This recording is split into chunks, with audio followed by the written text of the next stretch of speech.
नमस्कार, मैं आपके साथ अंजना और आप देख रहे हैं नेशन न्यूज। भारत देश का सर्वाधिक खबरों वाला चैनल जो आपको निष्पक्ष और सच्ची खबरें सबसे पहले नेशन न्यूज पर आपको देखने को मिलती है।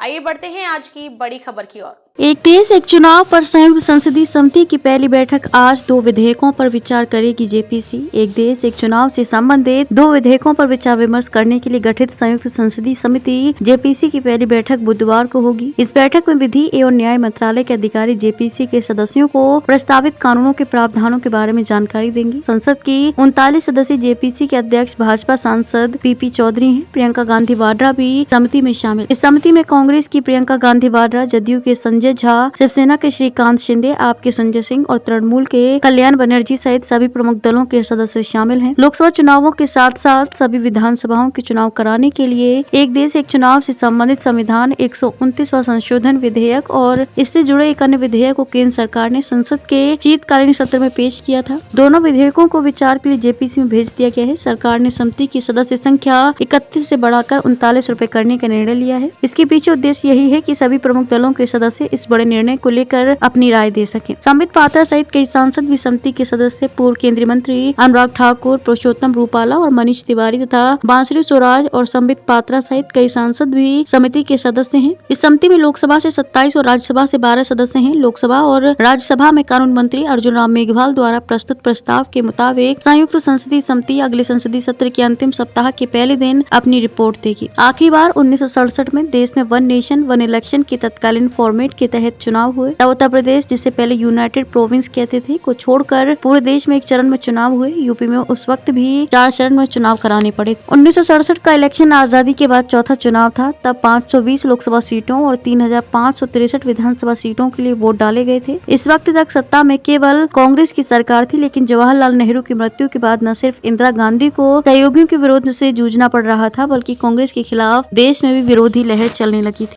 अब तक के लिए बस इतना ही। फिर मिलते हैं कैसी ही बड़ी खबर के साथ। तब तक के लिए नमस्कार और देखते रहिए नेशन न्यूज। ताजा अपडेट के लिए हमारे यूट्यूब चैनल व फेसबुक पेज को लाइक सब्सक्राइब जरूर करें। धन्यवाद।